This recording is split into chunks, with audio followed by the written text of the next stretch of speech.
Bismillahirrahmanirrahim. Assalamualaikum warahmatullahi wabarakatuh. Alhamdulillahirabbil alamin. Hamdan katsiran thayyiban mubarakan fih. Asyhadu an la ilaha illallah wahdahu la syarika lahu wa asyhadu anna Muhammadan abduhu wa rasuluh. Allahumma shalli ala nabiyyina Muhammadin wa ala alihi wa sahbihi wa man tabi'ahum bi ihsanin ila yaumiddin. Wa ba'du. Bismillah, insyaallah pada kesempatan itu tidak tercakup di ruqyah saja. Lebih dari itu, bahkan cakupan pengobatan Al-Quran ini amat sangat luas. Jadi kalau kita mengatakan pengobatan Al-Quran hanya dengan ruqyah, itu masih sangat kurang lengkap. Sangat kurang lengkap dan kurang memadai. Nah, kalau hanya dengan ruqyah. Masya Allah, sangat luar biasa. Sebuah jawaban dari seorang ulama yang amat sangat tinggi dan luas keilmuannya, seorang putra dari mudir sekolah Islam di Damaskus bernama Al-Jauziyah. Siapa itu? Beliau adalah Abu Abdillah Muhammad Ibnu Taqiyuddin, yang sering kita kenal dengan Ibnu Qayyimil Jauziyah, seorang putra kepala sekolah Al-Jauziyah. Jadi Al-Jauziyah ini nama suatu sekolah, ya, sekolah Islam. Kemarin kita sudah bahas masalah hadis, ya, tentang penyakit serta obatnya. Ada beberapa hadis yang di situ menjelaskan bahwasanya ketika Allah Subhanahu wa taala menurunkan suatu penyakit, pasti Allah akan mendampinginya dengan obatnya serta solusinya. Tidak akan Allah biarkan penyakit itu turun kecuali Allah sudah sediakan bagaimana cara terapinya dan apa saja obat-obatannya yang cocok dan pas untuk mengobati penyakit tersebut. Seperti yang telah disabdakan oleh Nabi Sallallahu Alaihi Wasallam, Innallaha lam yadha' da'an illa wada'a lahu shifaan. Sesungguhnya Allah Subhanahu wa taala kalau menurunkan suatu penyakit, niscaya Allah akan menurunkan apa itu obatnya. Illa da'an wahidan, kecuali satu penyakit yang enggak akan pernah ada obatnya. Nah, kira-kira apa penyakit tersebut? Nah, insyaallah sahabat-sahabat yang sedang menyimak sudah mengerti satu penyakit yang nggak pernah akan ada obatnya. Bukan kematian yang dimaksud, tapi penyakit yang dimaksud adalah al-haram, ya, penyakit tua atau ketuaan. Ya. Mungkin banyak yang bertanya-tanya, yang dimaksud usia senja atau tua, apakah usia tua atau usia senja itu disebut penyakit? Sedangkan kita semua sedang menuju kepada usia senja semuanya. Apakah orang-orang yang sudah tua renta itu adalah orang yang memang benar-benar penyakitan? Bagaimana dengan orang-orang tua yang masih sehat? Nah, mungkin kan banyak yang akan bertanya-tanya seperti itu.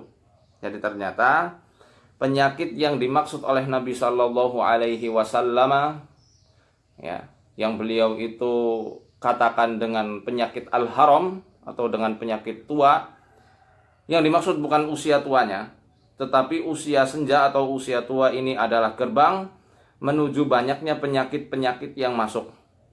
Dan ini sudah menjadi fitrahnya manusia. Seperti orang yang sudah tua renta, umur 70 tahun, 80 tahun, sudah linglung, itu sudah fitrah. Jadi kalau mau kita ruqyah sampai beberapa kali pun susah untuk sembuh. Karena memang itu fitrah dari seluruh manusia. Ya mungkin kita besok juga akan seperti itu.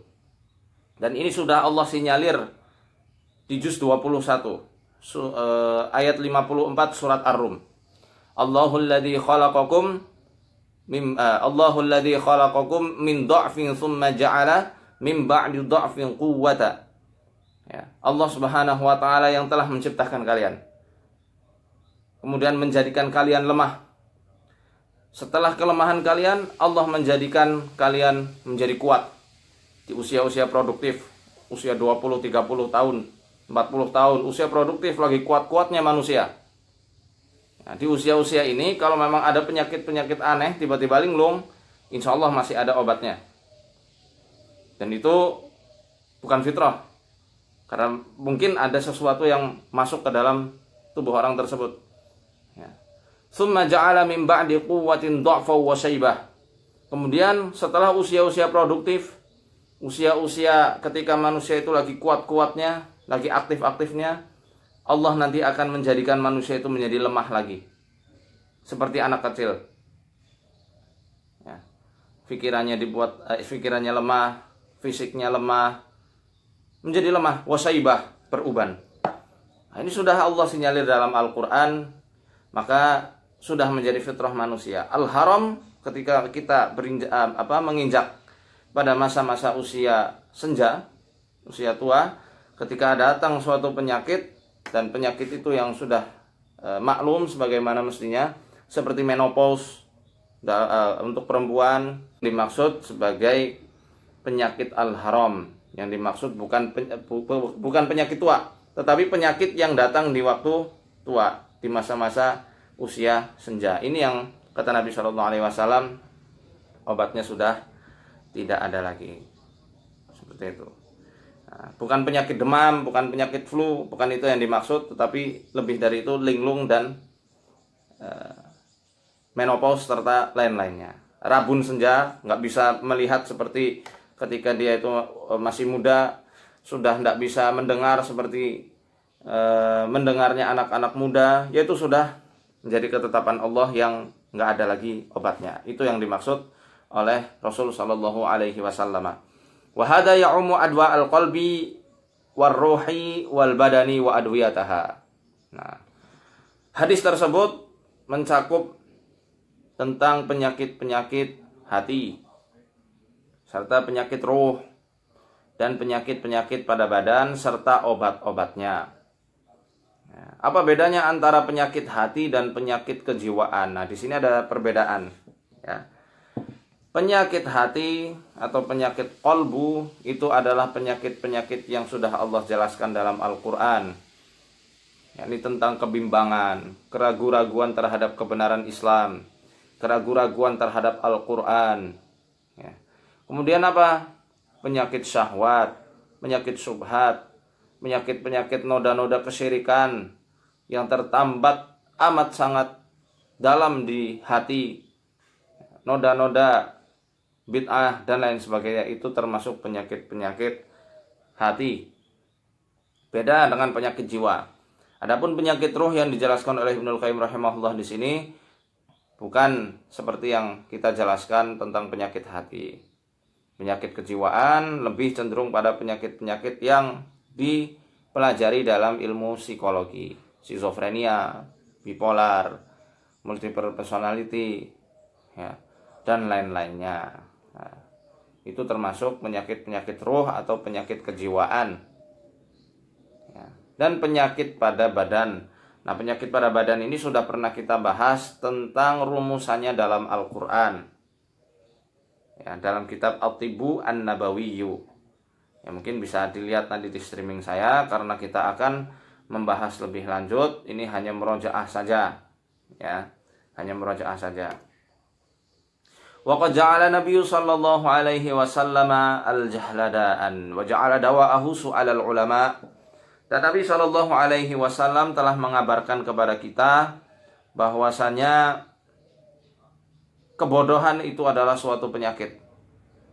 Ketidaktahuan atau kebodohan itu adalah suatu penyakit. Nah, obatnya apa? Obatnya adalah bertanya dengan para ulama atau orang-orang yang paham, mengerti dalam suatu bidang keilmuan. Tidak tahu tentang masak, tanyalah kepada ahli masak. Tidak tahu tentang pengobatan, tanyalah kepada dokter atau tabib. Tidak tahu tentang ilmu handasa, ilmu perancangan bangunan, tanyalah sama arsitek dan lain-lainnya. Jadi ulama di sini bukan hanya ulama-ulama yang paham tentang ilmu-ilmu agama saja, tapi ulama lebih dari itu adalah orang-orang yang ahli dalam beberapa bidang keilmuan. Hadisnya ya. Mana dalil bahwasanya kebodohan itu adalah suatu penyakit? Dalilnya adalah hadis periwayatan Abu Dawud dalam sunan beliau. Ya, dalam sunannya Abu Dawud rahimahullah meriwayatkan dari hadisnya Jabir bin Abdullah. Jabir bin Abdullah menuturkan kepada kita bahwasanya kharajna fi safarin. Suatu hari Jabir bin Abdullah beserta para sahabat yang lain pergi untuk melakukan perjalanan yang jauh. Ya, kalau safar itu berarti perjalanan yang jauh. Ya, kalau dalam mazhab Syafi'i dikatakan yang mana perjalanan itu sudah membolehkan seseorang untuk mengqashar sholatnya, itu yang disebut safar. Itu yang disebut safar. Kalau hanya Sokaraja Purwokerto, ya dudu safar jenengane gue. Ya, bukan safar itu kalau cuma Sokaraja ke Purwokerto atau hanya Jakarta ke Depok misal. Bukan safar. Safar itu ya dari misal Banyumas, fasajjahu fi ra'sihi, bocor tuh kepalanya, ya. Summah talam, kemudian dia mimpi basah. Fasa'ala ashabahu faqal hal tajiduna li rukhsatan fit tayammum. Gusar ini sahabat ini, laki-laki ini gusar, galau. Ya. Kepalanya bocor. Bar kowe apa? Junub. Aduh, kan bingung banget itu. Cek. Semoga udah. Sinyalnya memang lagi putus-putus, tapi semoga tidak putus tengah jalan. Apa yang harus dilakukan? Maka tanya dia kepada para sahabatnya. Apakah menurut kalian aku ini punya rukhsah untuk bertayamum? Itu kata siapa? Kata orang yang kena batu di kepalanya. Kemudian jawabannya justru tidak boleh bertayamum katanya. Mana jidulaka rukhsatan wa anta taqdiru 'alal ma'. Kamu tidak punya rukhsah karena kamu itu bisa mandi dengan air katanya. Kemudian fakta salah famat. Kemudian orang yang kepalanya tertimpa batu itu mandi besar, terkena lukanya, meninggal saat itu juga. Falamma qadimna 'ala Nabi sallallahu alaihi wasallam ukhbira bidzalika faqal. Ketika kami datang kepada Nabi sallallahu alaihi wasallam, kami melaporkan kejadian tersebut. Kami menceritakan kejadian tersebut. Maka Nabi sallallahu alaihi wasallam saat itu marah besar. Beliau sampai bersabda, qatalahumullah, mereka telah membunuh laki-laki tersebut. Semoga Allah membinasakan mereka. Semoga Allah memerangi mereka. Ala sa'alu idlam ya'lamu. Apakah mereka itu tidak tanya dulu kalau mereka itu tidak tahu? Kalau tidak tahu harusnya tanya, kata Rasul. Nah, ini hati-hati, ada hikmah lain juga di sini. Jangan sembarangan berfatwa. Mending kalau kita tidak tahu ilmunya, ngomong aja tidak tahu. Ya. Itu tidak membuat derajat Anda rendah di hadapan orang lain. Justru akan memuliakan Anda. Lebih baik bilang tidak tahu ketimbang apa? Ketimbang kita jawab tapi ngarang dan membahayakan orang lain. Nah, inilah makanya kadang saya tidak jawab beberapa pertanyaan ya, karena saya harus mencari beberapa referensi supaya benar-benar mantap apa yang perlu saya jawab. Adapun kajian-kajian streaming ini kita laksanakan sebenarnya untuk apa? Untuk menjawab beberapa pertanyaan-pertanyaan baik di inbox maupun di komentar yang masuk pada saya. Jadi harap bersabar kalau tidak dijawab secara langsung gitu ya. Ini kata Nabi SAW, kenapa tidak bertanya dulu kalau tidak tahu? Fa innama syifa'ul 'ayyi as-su'al. Karena sesungguhnya penyembuhan dari penyakit kebodohan, obat dari penyakit kebodohan, dari ketidaktahuan itu adalah dengan bertanya pada para ulama. Ya. Innama kana yakfihi an yatamammama wa ya'sira aw ya'siba ala jarhihi khirqatan. Karena sesungguhnya cukup baginya untuk bertayamum atau dengan membalut lukanya dengan secari kain. Kemudian thumma yamsaha 'alaiha wa yaghsila sa'ira jasadi. Kemudian mengguyur bagian tubuh lain yang tidak dibalut oleh kain. Nah, jadi ini ada hikmah yang amat sangat besar ya. Yang pertama, kita harus bertanya. Kalau misalnya tidak tahu, berhati-hati juga dalam berfatwa. Ya. Kemudian ada juga di sini Rasul SAW mengabarkan kebodohan itu adalah suatu penyakit, obatnya adalah bertanya. Jadi di sini beliau mengajarkan pada kita bahwasanya penyakit itu enggak hanya penyakit-penyakit yang kita rasakan secara fisik, pusing, demam, flu, bukan hanya itu, tetapi lebih dari itu. Penyakit ketidaktahuan itu ternyata adalah suatu penyakit dan ada obatnya.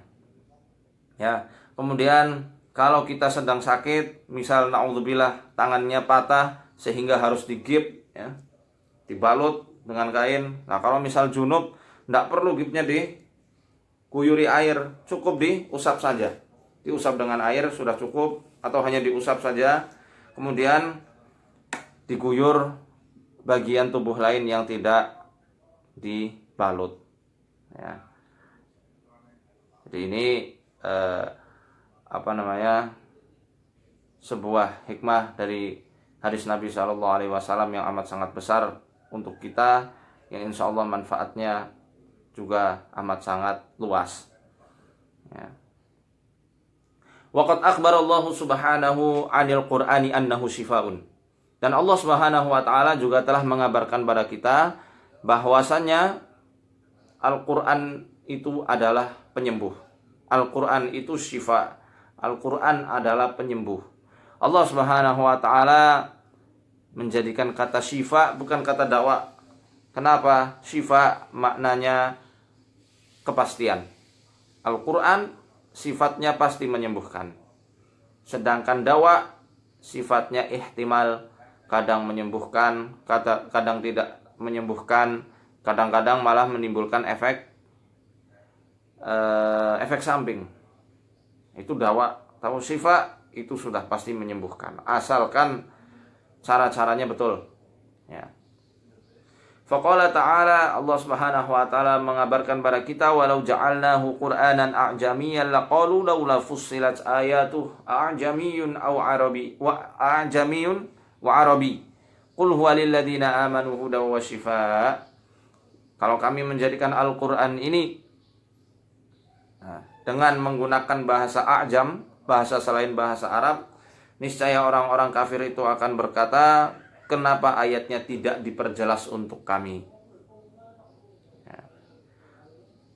A'jamiyun aw arabi, ya, qul huwa lil ladzina amanu hudaw wa shifaa.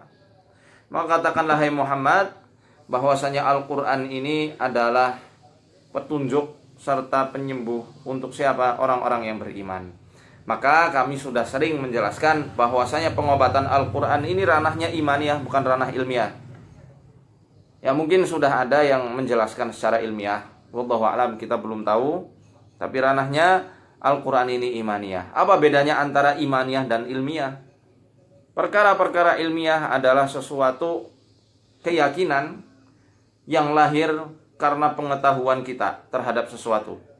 Kita bisa menelaahnya, kita bisa merasakannya, kemudian tidak lepas dari rasio kita, tidak lepas dari akal pikiran kita, dari nalar kita. Itu ilmiah, sesuatu yang bisa kita pahami.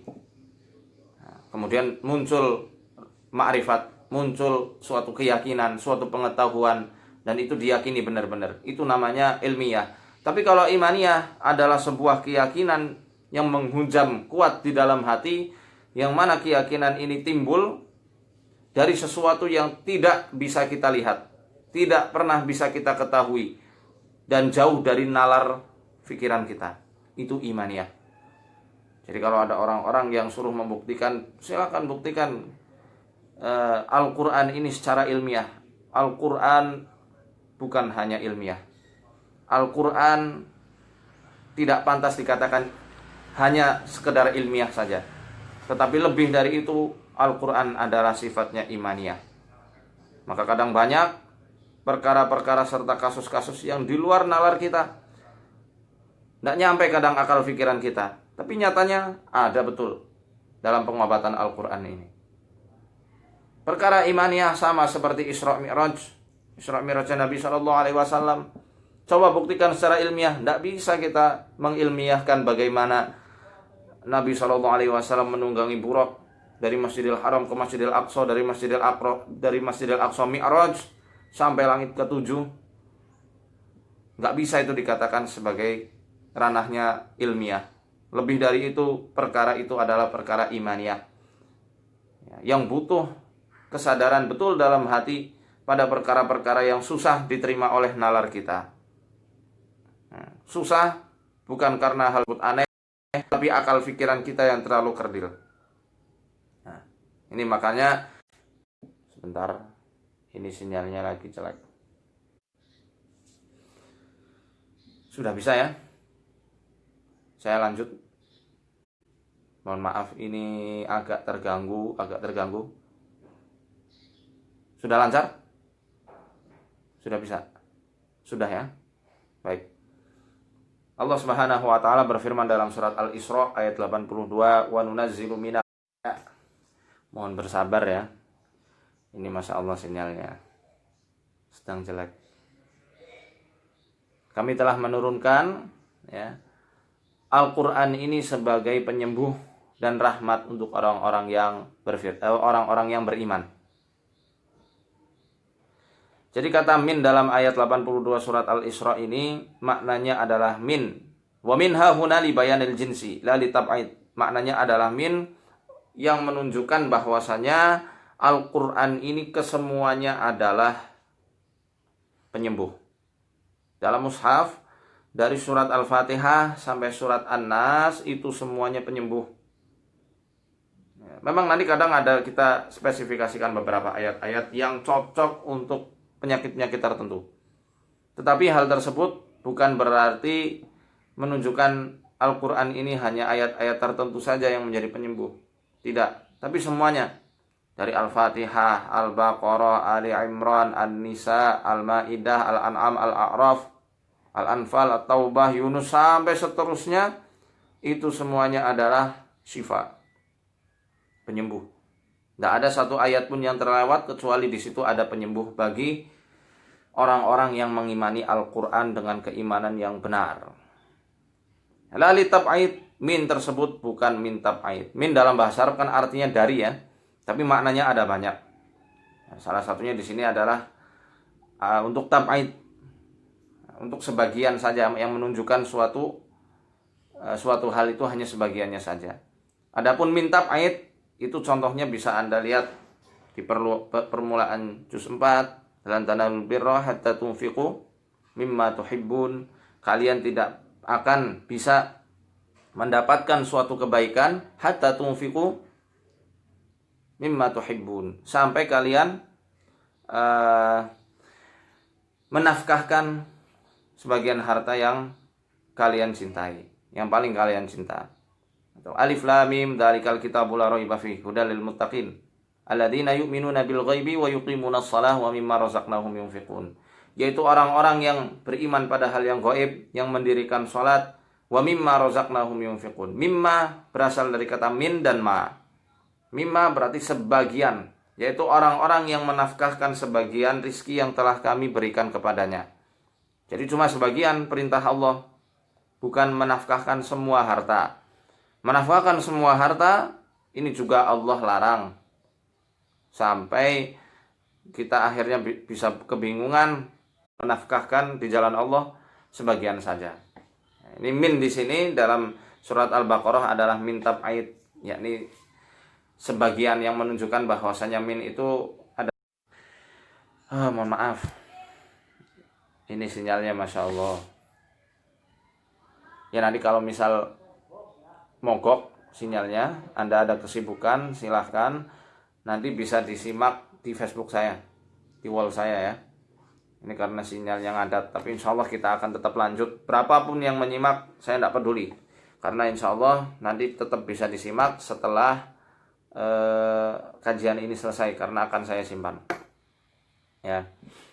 Yang dimaksud rahmat di sini adalah rahmat berupa kesembuhan. Ya. Jadi bukan hanya sembuh saja, tapi Allah Subhanahu wa taala akan menuntun hamba tersebut kepada jalan yang lebih baik. Ya. Jadi selain kesembuhan yang dia dapat, perubahan diri, perubahan sikap, perubahan mental, perubahan karakter, itu yang akan dia dapat juga dari Al-Quran. Ketika dia benar-benar mengobati dirinya dengan sebaik mungkin melalui Al-Quranul Karim. Kama qala fil ayatil mutaqaddimah, seperti yang Allah firmankan dalam ayat-ayat yang telah kita sebutkan tadi, fa huwa shifaa'un lil qulubi min da'il jahli wasyakki waraib. Al-Qur'an itu adalah penyembuh ya, bagi hati dari apa? Dari penyakit-penyakit kebodohan, penyakit keraguan serta penyakit kebimbangan. Falam yunzilillahu azza wa jalla falam yunzilillahu subhanahu wa ta'ala minas sama'i shifaa'an qat. Allah Subhanahu wa taala belum pernah menurunkan obat dari langit. Ya, a'amma wala anfa'a wala a'dhama wala anja'a fi izalatid da'i minal Qur'an. Yang mana obat itu lebih menyeluruh, lebih bermanfaat, lebih agung dan lebih mujarab ketimbang Al-Qur'anul Karim. Jadi Al-Qur'an ini adalah obat yang luar biasa, banyak sekali manfaatnya, amat sangat agung. Efeknya yang didapat oleh tubuh manusia. Nah, itulah Al-Quran yang tidak ada obat selainnya yang lebih dari itu. Wa qad thabata fi sahihain, dan telah dijelaskan juga dalam Sahih Bukhari dan Muslim dari hadis Abi Sa'id Al-Khudri radhiyallahu anhu. Nah, yang mana beliau menceritakan ya, intalaqa nafarun min ashabin Nabi sallallahu alaihi wasallam fi safratin safaruha.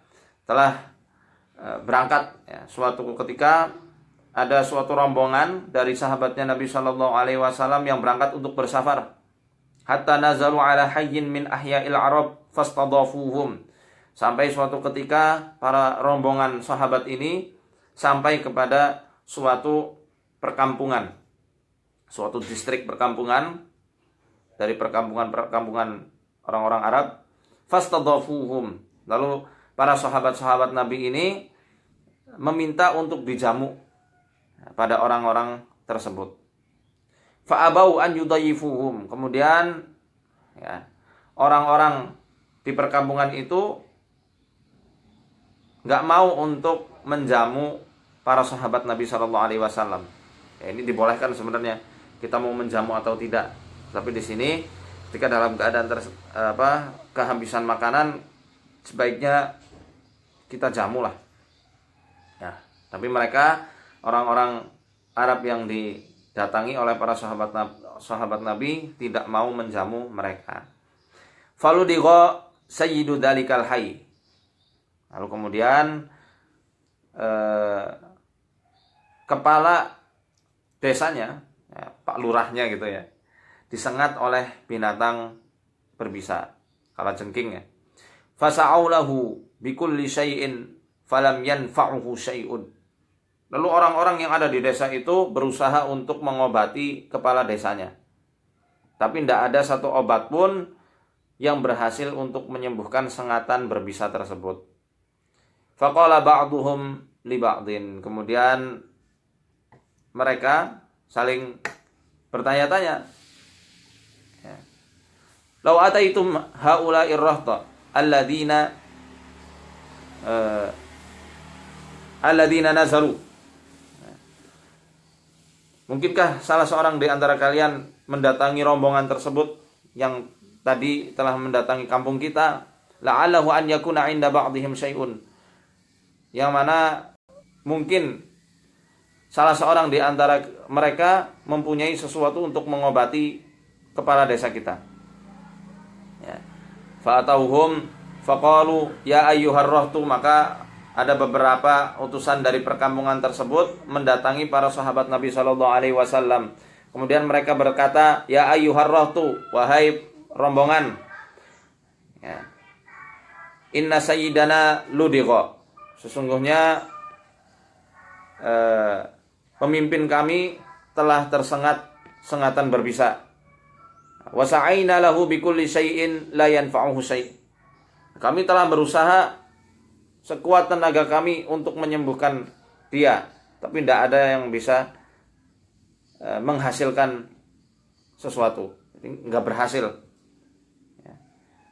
Kami berusaha untuk mengobati dengan ini dan dengan itu, nggak ada yang bisa berhasil untuk menyembuhkannya. Fahal 'inda ahadin minkum min syai'in, apakah ada salah seorang di antara kalian yang mempunyai suatu obat untuk mengobati penyakit pemimpin kami? Ya. Faqala ba'duhum na'am, maka salah seorang di antara rombongan sahabat Nabi tersebut menjawab, ya, wallahi inni la arqi. Sesungguhnya aku ini benar-benar bisa meruqyah. Ini Abu Sa'id Al-Khudri yang menjawab. Aku benar-benar bisa meruqyah. Walakin wallahi laqad istadafnakum falam tudayyifuna. Tapi demi Allah, tadi kami minta dijamu oleh kalian, tapi kalian tidak mau menjamu kami. Fama ana biraqin hatta taj'alu li ju'lan. Maka kami benar-benar tidak mau meruqyah. Aku nggak mau meruqyah pemimpin kamu sampai kamu memberikan upah kepadaku. Nah, jadi dalam hadis ini juga menjadi suatu landasan bolehnya kita menetapkan suatu tarif atau upah dalam terapi ruqyah syar'iyyah. Dibolehkan. Dan kita juga dibolehkan untuk mengambil upah atau hadiah dari hasil ruqyah syar'iyyah yang kita bacakan kepada orang lain. Ya. Fasalahuhum ala qati'in minal ghanam, maka mereka sepakat untuk menghadiahkan beberapa ekor kambing. Fantalaqa yadfulu alaihi wa yaqra alhamdulillahi rabbil alamin. Kemudian Abu Sa'id Al-Khudri berangkat untuk mengobati pemimpin kampung tersebut. Pak lurahnya itu diobati sama Abu Sa'id. Lalu ditiup oleh Abu Sa'id Al-Khudri sambil membaca surat Al-Fatihah. Faka'annama nusyita min iqalin. Kemudian setelah diruqyah, pemimpin kaum itu tiba-tiba langsung bangun, seakan-akan terlepas dari ikatan yang membelenggunya selama ini. Ya, jadi langsung bangun. Nah, di sini ada beberapa pendapat ulama, dibolehkan kita mengambil upah ruqyah atau menetapkan suatu tarif dengan syarat orang yang kita obati itu sembuh. Minimal sekali ada perubahan yang terlihat. Minimal sekali ada perubahan yang terlihat. Atau dalam usaha kita benar-benar maksimal untuk mengobati orang tersebut. Itu dibolehkan. Tapi kalau hanya sekedar mengundang ribuan jamaah itu suruh bayar ke kita dengan tarif yang Masya Allah terlampau mahal, kemudian kita ruqyah, setelah kita ruqyah mau dia sadar kayak, mau dia kesurupan kayak, mau dia belum sembuh kayak, kita tinggal begitu saja, ini adalah tata cara yang batil dalam mengambil keuntungan. Tata cara yang amat sangat batil dalam mengambil harta. Tidak boleh. Kita kumpulkan massa, menggelar ruqyah massal, setelahnya kita mau obati, setelahnya kita tidak mau urusan. Ya. Tidak mau urusan, dia itu mau sekarat, mau kesurupan terus-menerus, kita tinggal begitu saja, itu tidak boleh itu. Amat sangat batil, zalim. Ya, maka kalau kita memang benar-benar mau mematok tarif, adakan ruqyah intensif. Adakan ruqyah yang benar-benar Anda itu bisa menanganinya. Kuatnya 3 orang saja cukup. 3 orang daripada ribuan orang cuma untuk wah-wahan saja, tapi tidak bisa ditangani semua, itu ya buat apa? Mending 3 orang, 1 orang. Kalau misal itu benar-benar butuh ya. Itu benar-benar butuh dan perlu untuk kita ruqyah. Tapi kalau tidak, ajarkan ruqyah mandiri, itu lebih bermanfaat. Ya, itu seperti itu. Salah satu syaratnya sembuh atau terlihat perbedaan dari orang yang kita ruqyah. Fantalaqa yamshi wa ma bihi qalabatun. Kemudian setelah seakan-akan Pak Lurahnya ini lepas dari ikatan yang membelenggunya, dia berjalan tanpa ada rasa sakit yang dideritanya lagi. Fa'awfawhum ju'lahum alladhi salahuhum alaih. Maka mereka memberikan kambing-kambing tersebut seperti sesuai kesepakatan di awal. Faqala ba'duhum iqtasimu. Para sahabat yang lain berkata, ayo bagi-bagilah itu upah ruqyahnya. Faqala alladhi raqa. Maka orang yang meruqyahnya, yakni Abu Sa'id Al-Khudri radhiyallahu anhu, beliau berkata, la naf'alu hatta na'tiyan nabiyya sallallahu alaihi wasallam fanadhkura lahu alladhi kan. Kita tidak akan bagi-bagi upah ini sampai kita laporan kepada Nabi sallallahu alaihi wasallam, minta fatwa dari beliau tentang apa yang kita lakukan ini. Fananzura ma ya'muruna. Maka kita lihat aja nanti apa yang diputuskan Nabi sallallahu alaihi wasallam untuk kita. Faqadimu ala Rasulillah sallallahu alaihi wasallam. Mereka datang kepada Nabi, laporan kepada Nabi sallallahu alaihi wasallam. Fadzakaru lahu dzalik. Lalu mereka menceritakan apa yang telah terjadi pada mereka. Faqal wa ma yudrika annaha ruqyatan. Wahai Abu Sa'id, dari mana kamu tahu bahwasanya Al-Fatihah ini adalah suatu ruqyah? Dalam hadis ini juga kita bisa mengambil hikmah bahwasanya ruqyah ini ranahnya ijtihadi, ranahnya tajribiyah, bukan tauqifiyah. Kita boleh membaca ayat-ayat tertentu, ayat-ayat yang dikhususkan untuk pengobatan sihir, untuk pengobatan jin, atau bahkan kita dibolehkan untuk mengamalkan an-nusratus syar'iyyah, yakni nusrah, pengobatan pelepasan sihir. Nanti insyaallah kita akan membahas bahasan khusus masalah nusrah ya. Nusrah yang syar'i, tapi itu juga dibolehkan, seperti dengan menggunakan obat-obatan yang dihalalkan, seperti menggunakan bidara. Itu bidara juga ranahnya ijtihadi, tidak pernah diajarkan oleh Nabi sallallahu alaihi wasallam. Mengobati sihir dan gangguan jin menggunakan daun bidara itu dari Wahab bin Munabbih, bukan dari Nabi sallallahu alaihi wasallam. Itu dibolehkan. Atau mengobati sihir gangguan jin dengan mengumpulkan 7 air dari 7 sumur yang berbeda. Itu juga dibolehkan. Jadi ruqyah ini ranahnya tajribiyah. Boleh kita baca doa-doa khusus, tapi doa tersebut tidak keluar dari ranah yang dibolehkan. Sedikit membahas perkara ruqyah, kembali untuk murojaah atau untuk bagi Anda yang baru bergabung dalam kajian kami, bahwasanya ruqyah syar'iyyah ini, ruqyah itu terbagi menjadi 5. Ruqyah terbagi menjadi 5. Ini menurut Al-Hafidh Ibnu Hajar Al-Asqalani dalam kitab Fathul Bari. Yang pertama, maka nabi kalamillahi ta'ala au bi asma'ihil husna au sifatihil ula. Yang pertama, ar-ruqyah menggunakan Al-Quran, menggunakan asma'ul husna, kemudian menggunakan sifat-sifat Allah yang mulia. Ruqyah yang semacam ini hukumnya jaizun, boleh. Bal mustahab, kata Ibnu Qayyim. Jaiz, bahkan mustahab. Mustahab ya dianjurkan. Mustahab bahasa fikih ya artinya sunnah, berarti disunnahkan. Kita meruqyah orang menggunakan Al-Quran, menggunakan Asmaul Husna.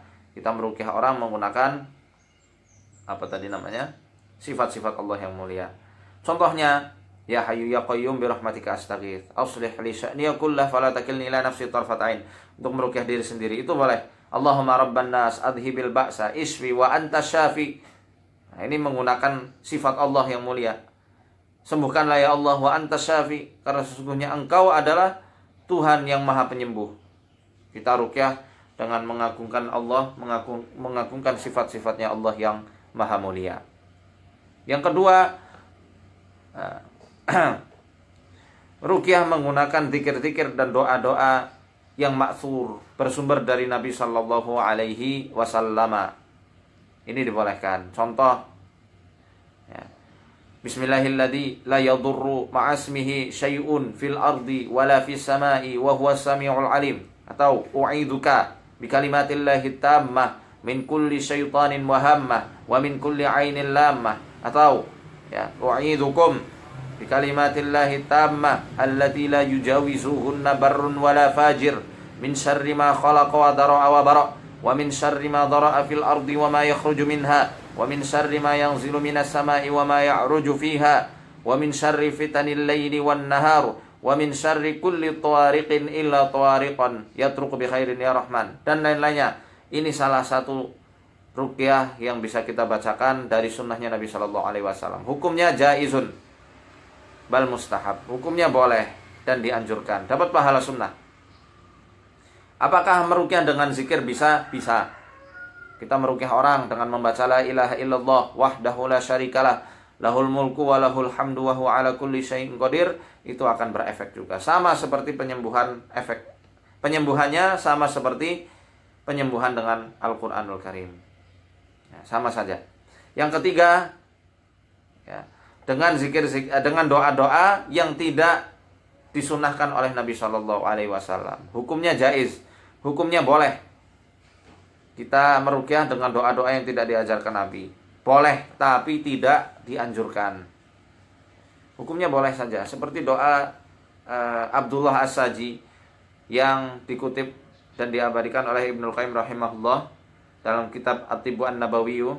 Itu juga dalam kitab Al-Wabilus Sayyib dijelaskan ketika onta Abdullah As-Saji itu terkena mata tajam. Ini kalau orang jamaah, orang-orang Arab seringnya mengetahui al-ain ini dengan mata tajam. Itu al-ain. Dipandang, habis itu ontanya menggelepar, jatuh, tidak bisa bangun lagi. Nah, Abdullah As-Saji tahu ini onta pasti dikerjain orang, kena ain. Dan ainnya disengaja. Abdullah As-Saji saat itu berdoa, Bismillahi habsun habis, hajarun yabis, wa shihabun qabis, radatu ainal ain alaih, farji'il basara hal tara min futur, thumma rji'il basara karrataini yanqalib ilaikal basaru khasi'aw wa huwa hasir. Dengan nama Allah, dengan bebatuan yang terlempar dengan keras dan panah-panah yang melesat dengan hebat, aku mengembalikan pengaruh ain ini kepada orang yang melemparkan ain dengan sengaja. Lalu beliau membacakan surat Al-Mulk. Kemudian Syekh Wahid Abdul Salam Bali juga mengutipkan suatu doa. Nah, ini diriwayatkan juga malah dari Imam Asy-Syafi'i. Ya, suatu doa yang dibaca oleh seorang salaf untuk mengusir jin dari rumah. Ya, untuk mengusir jin dari rumah. Doanya panjang. Ya, Bismillahi amsayna billahi alladzi laisa minhu syai'un mumtani' wa bi'izzatillahi allati la tudar wa la tudam. Wa bi sultanillahil mani'i nahtajib. Wa bi asma'illahil husna kulliha aidin minal abalisah. Nah, sampai akhir panjang doanya, dan ini bukan bersumber dari Nabi Shallallahu Alaihi Wasallam. Boleh kita baca untuk meruqyah rumah, karena asal hukumnya ruqyah menggunakan doa-doa yang tidak bersumber dari Nabi, hukumnya boleh. Tapi apa? Tidak dianjurkan. Ya. Yang keempat, ruqyah yang tidak difahami maknanya, hukumnya tidak boleh.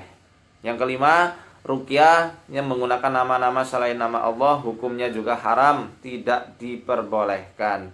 Ini diantara 5 jenis ruqyah yang disebutkan oleh Ibnu Hajar Al-Asqalani, dan sudah saya tulis di buku saya, Mukjizat Penyembuhan Al-Quran, nanti bisa dibaca sendiri. Ya, sudah ada buku saya. Nah, ini ranahnya ruqyah tajribi.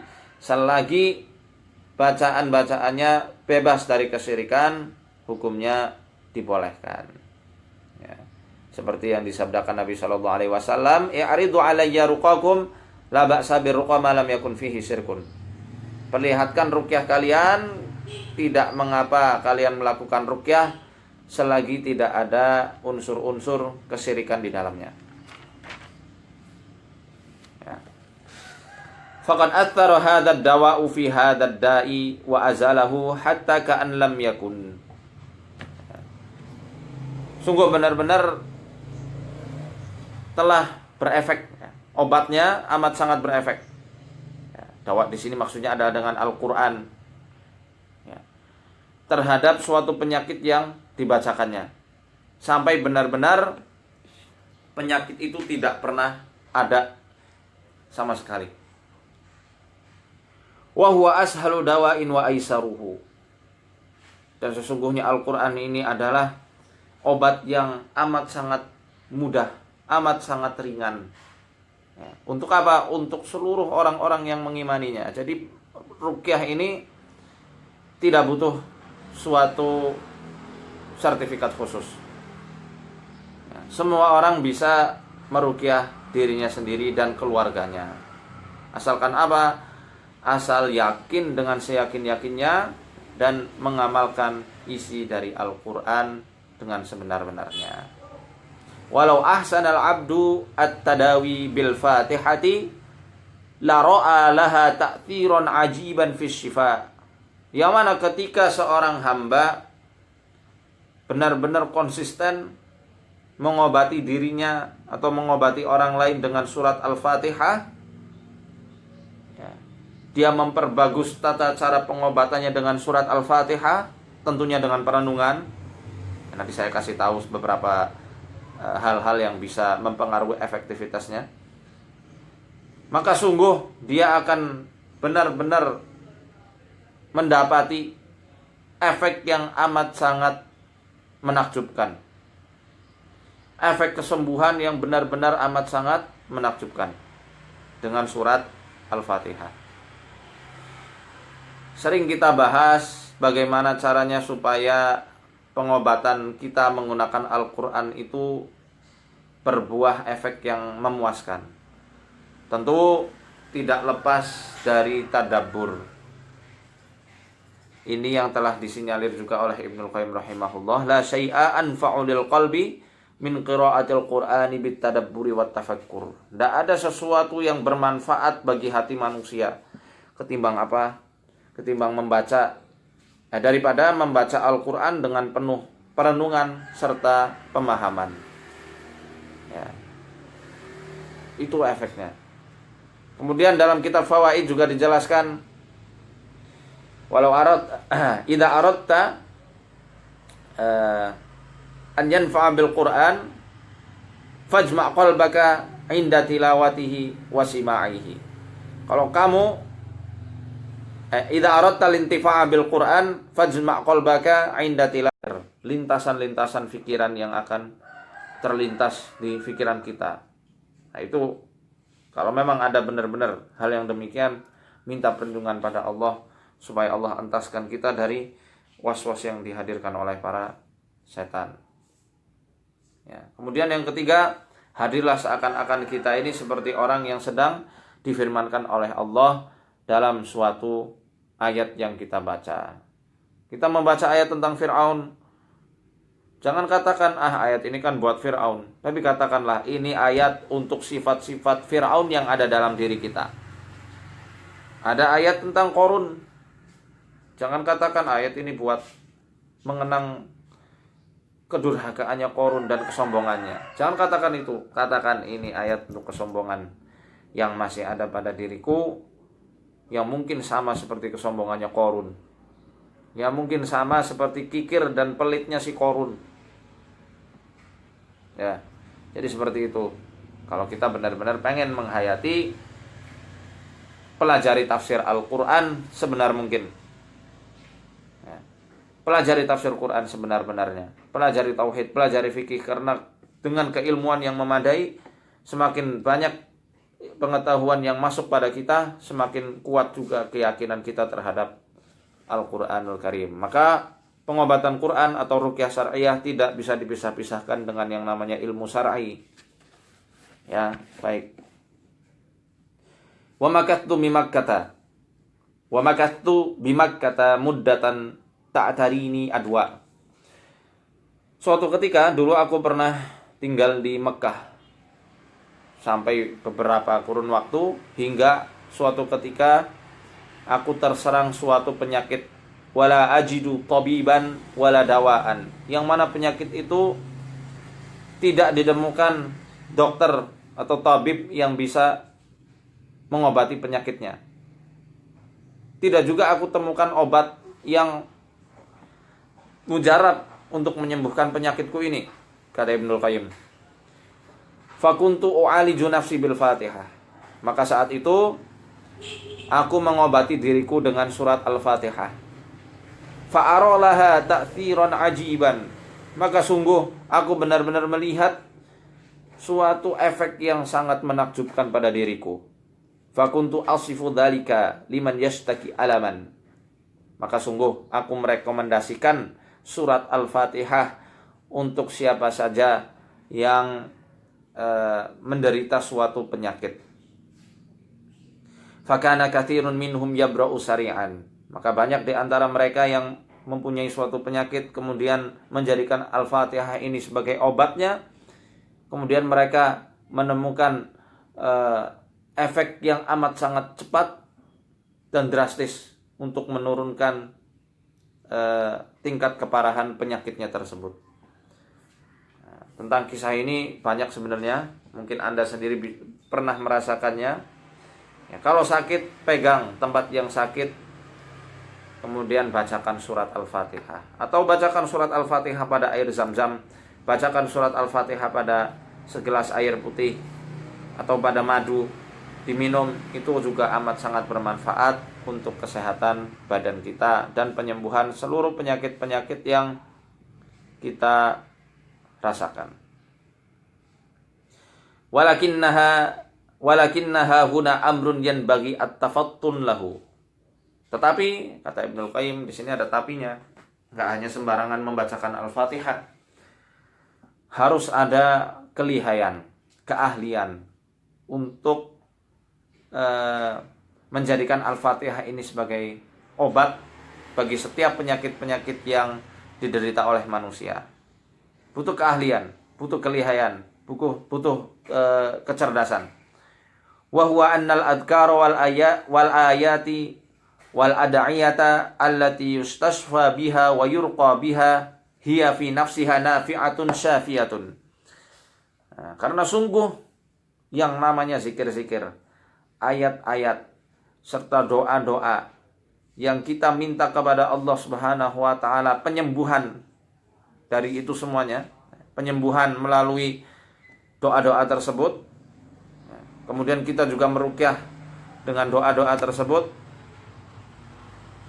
Esensinya, secara hakikatnya, seluruh ayat-ayat, zikir-zikir dan doa-doa itu hakikatnya adalah menyembuhkan. Semuanya menyembuhkan sebenarnya. Seharusnya seperti itu. Walakin tastad'i qabulal mahal. Tetapi kita yang membacakan sangat perlu untuk menepati seluruh syarat-syarat penerimaan atau pengkabulan dari doa-doa tersebut. Ya. Kita harus memenuhi syarat-syarat pengkabulan suatu doa supaya doa kita diijabah oleh Allah, doa kita mustajab, doa kita dikabulkan oleh Allah. Itu ada beberapa hal yang mesti diperhatikan, kata Ibnul Qayyim. Wa quwwata hammatil fa'il. Selain kita harus benar-benar yakin, harus memenuhi syarat-syarat pengkabulan doa, kita juga harus mempunyai hasrat yang kuat, ambisi yang kuat, keyakinan yang kuat bahwasanya doa ini akan berefek pada orang yang kita bacakan, berefek pada organ tubuh yang kita bacakan. Famata takhallafa syifa'u kana li dha'fi ta'thiril fa'il. Ketika kesembuhan itu berbalik arah, ya. Kenapa kita sudah meruqyah, kita bacakan doa, bahkan kita ruqyah dengan menggunakan surat Al-Baqarah, tetapi kok kesembuhan susah sekali datangnya. Malah berbalik arah ini. Maka kata Ibnul Qayyim, kalau hal tersebut terjadi, berarti kana li dha'fi ta'thiril fa'il. Hal itu karena lemahnya perantaraan dari orang yang mengobati. Mungkin karena lemah keyakinannya, mungkin karena gak sengaja makan makanan haram, atau mungkin karena sebab-sebab yang lainnya. au li'adami qabulil mahal munfa'il, atau karena orang yang diruqyah tidak menerimanya 100%. Makanya ketika orang mau diruqyah, hendaknya orang tersebut harus mau untuk diruqyah. Kalau tidak mau, yaitu nanti buang-buang tenaga, buang-buang energi. Bahkan kadang orang yang tidak mau, kalau memang benar-benar dia tidak mau, kemudian tiba-tiba ada jinnya, dia kesurupan, amat sangat susah untuk disadarkan. Ya, jadi harus mau 100%. Dia harus menerima ya, bahwasanya pengobatan Al-Quran ini hak, betul, dan benar-benar niat untuk hijrah, meninggalkan seluruh pekerjaan-pekerjaan yang membuat jin masuk, seperti latihan-latihan kanuragan, menyimpan jimat. Itu harus dibuang dulu jimat-jimat itu. Kalau misal masih terpampang, ada aufak, masih ada raja, masih ada kulit harimau untuk dijadikan jimat, ya sudah, susah itu obat ruqyah itu berefek, malah nanti akan menimbulkan efek yang tidak baik. Au limani'in qawiyyin fihi yamna'u an yanja'a fihi dawa, atau mungkin karena ada penghalang yang amat sangat kuat yang menjadikan obat tersebut tidak manjur. Obat tersebut tidak manjur atau tidak memberikan efek sama sekali. Apa di antara penghalang-penghalangnya? Ya salah satunya tadi saya bilang jimat, atau susuk tidak mau dilepas, ilmu kanuragan yang tidak mau ditaubati dan masih sayang untuk bisa mengamalkan ilmu-ilmu tersebut, berjalan di atas air, melayang di udara, kebal bacok. Kalau tidak disadari dan tidak ditaubati, yaitu yang menjadi perantaraan yang kuat untuk menghalangi ruqyah itu masuk ke dalam kolbu. Dan ada beberapa perantara-perantara yang pernah dijelaskan oleh ustadz saya yang menjadikan ruqyah itu menjadi tidak berefek. Salah satunya adalah efek obat penenang. Efek obat penenang itu juga menjadikan ruqyah tidak masuk dan menjadikan benteng yang kuat untuk sembunyinya jin yang ada di dalam tubuh manusia. Ya, seperti itu. Efek riba itu juga harus diperbaiki, harus dibersihkan dulu dan ditobati secara benar-benar. Kama yakunu dzalika fil adwiyati wal adwa'il hissiyah. Ini sama halnya seperti obat-obatan yang memberikan imbas kepada penyakit-penyakit fisik. Nah, flu misalnya dikasih habatus sauda, ya, atau yang lain-lainnya. Fa inna adama ta'thiruha qad yakunu li adami qabuli tabi'ati lidzalika dawa. Tiadanya efek, ya, hilangnya efek pengaruh obat itu kadang-kadang tidak adanya penerimaan yang sempurna dari tabiat orang yang kita obati. Wa qad yakunu limani'in qawiyyin yamna'u min iqtidaihi atharuhu. Atau kadang ada beberapa penghalang-penghalang yang kuat yang menjadikan obat itu tidak manjur. Ada penghalang-penghalang yang menjadikan obat itu tidak berefek. Misal habis minum obat malah minum susu, makanya tidak akan ada efeknya. Minum obat flu, pilek, tapi masih minum es. Ya ini penghalang-penghalang kuat yang menjadikan obat itu tidak ada imbasnya. Sama seperti Al-Quran.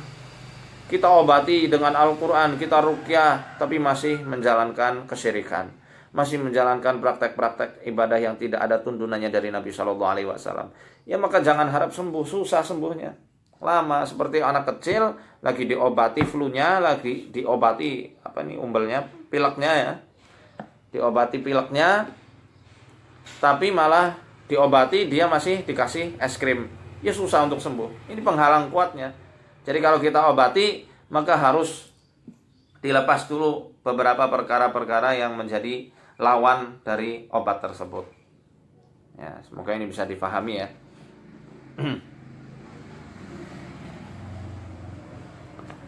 Fa inna tabi'ata idza akhadhatid dawa'a biqabulin tamin kana intifa'ul badan bihasbi dzalikal qabul. Karena sungguh tabiat manusia kalau misal benar-benar menerima dengan sempurna obat-obatan tersebut, niscaya efek kesembuhannya pun akan sempurna dan benar-benar akan terlihat. Wa kadzalikal qalbu idza akhadha ar-ruqa wa ta'awid biqabulin tamin. Gitu juga dengan hati manusia. Kalau menerima ruqyah dengan sempurna, menerima bacaan-bacaan Al-Qur'an dengan ruqyah syar'iyyah itu dengan sempurna, tanpa ada keraguan-raguan, tanpa ada hijab yang menghalangi masuknya cahaya Al-Qur'an pada hati kita, ya. Maka niscaya efeknya pun akan benar-benar terlihat. Maka kadang yang namanya ruqyah ini tidak hanya tergantung pada peruqyahnya saja. Lebih-lebih dari peruqyah, pasien yang harus mempunyai hasrat yang amat sangat kuat untuk benar-benar sembuh, untuk benar-benar berhijrah karena Allah Subhanahu wa ta'ala, supaya nanti proses penyembuhan dengan Al-Quran benar-benar maksimal. Kalau tidak, ya susah. Analoginya seperti anak kecil diobati flu-nya dengan obat, tapi masih minum es krim, makan es krim, makan makanan yang membuat tubuh itu jadi dingin lagi, ya susah. Wa kana lirraqi nafsun fa'alatun wa hammatun mu'athiratun athara fi izalatid da. Dan bagi peruqyah sendiri harus mempunyai jiwa yang benar-benar kuat, ya. Jiwa yang benar-benar kuat dan hasrat yang besar, keyakinan yang kuat yang akan berimbas pada orang yang diobatinya. Ya, ini tentunya dengan meyakini seyakin-yakinnya bahwasanya Al-Quran ini adalah penyembuh. Dan kita harus yakin apa yang kita baca pasti akan Allah dengar dan Allah akan ijabahi. Wa kadzalika doa, begitu juga dengan doa. Fa innahu min aqwas sabab min aqwal asbab fi daf'il makruhi wa husulil matlub. Doa adalah sekuat-kuatnya perantaraan untuk menepis segala perkara-perkara yang kita hindari, perkara-perkara yang membahayakan, wa husulil matlub, atau untuk mencapai hal-hal yang kita inginkan, ya, dengan doa.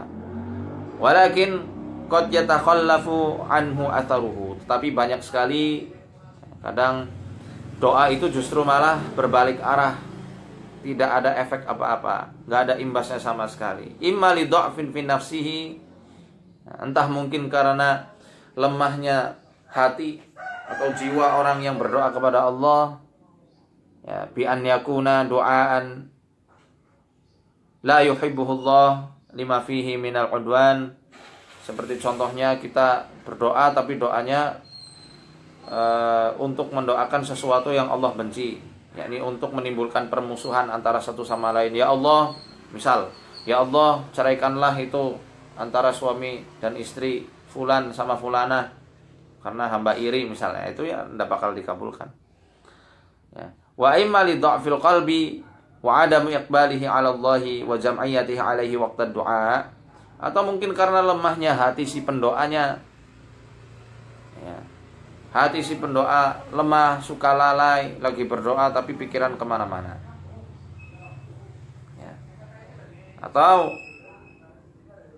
tidak ada keyakinan sama sekali saat dia berdoa, masih menduakan Allah dalam doanya dan tidak berdoa di waktu-waktu terkabulnya doa. Fayakunu bimanzilatil qausir rakhfi jiddan. Doa yang semacam ini layaknya busur panah yang kendor. Kalau busur panahnya kendor, kita lesatkan anak panah, ya letoy, nanti jatuhnya letoy, tidak akan tepat sasaran, ya. Fa inna sahma yakhruju minhu khurujan dha'ifan. Nah, kalau busurnya aja kendor, anak panahnya akan letoy, nggak akan tepat sasaran, brek jatuh. Ya, malah nggak bisa dilesatkan. Wa imma li husulil mani' minal ijabah, atau mungkin karena ada penghalang-penghalang diijabahinya doa. Contohnya min aklil haram, seperti halnya masih sering makan makanan yang haram, makan hasil suap, makan hasil riba, ya, makan hasil mengambil harta orang lain tanpa sesuatu yang dibenarkan oleh Allah Subhanahu wa taala, ya, wadzulmu, ada juga mungkin kezaliman terhadap orang lain, terhadap orang tua, terhadap saudara sendiri dan lain-lainnya. Nah, az-zulmu di sini juga yang dimaksud adalah kesyirikan. Masih ada kesyirikan ya susah, itu adalah penghalang doa yang utama. Wara'inud dzunub 'alal qulub, masih banyak noktah-noktah hitam yang menyelimuti hati kita. Dosa-dosa itu akan menjadi noktah-noktah hitam yang kalau dibiarkan membumbung tinggi kayak asap yang mengepul, melapisi atmosfer hati. Kalau seperti itu terus dibiarkan, susah doa untuk dikabulkan oleh Allah. Ini seperti yang tadi saya bahas. Kalau susah untuk memfokuskan hati ketika mendengarkan Quran atau membaca Quran, mungkin itu salah satunya karena banyaknya noktah hitam yang ada di hati kita.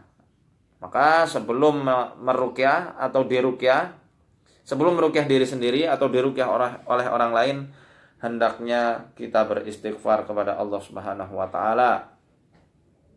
Untuk menghilangkan noktah-noktah hitam itu salah satunya seperti yang disunahkan Nabi Shallallahu alaihi wasallam, membaca subhanallah wa bihamdih setiap hari, setiap pagi 100 kali. Subhanallah wa bihamdih 100 kali.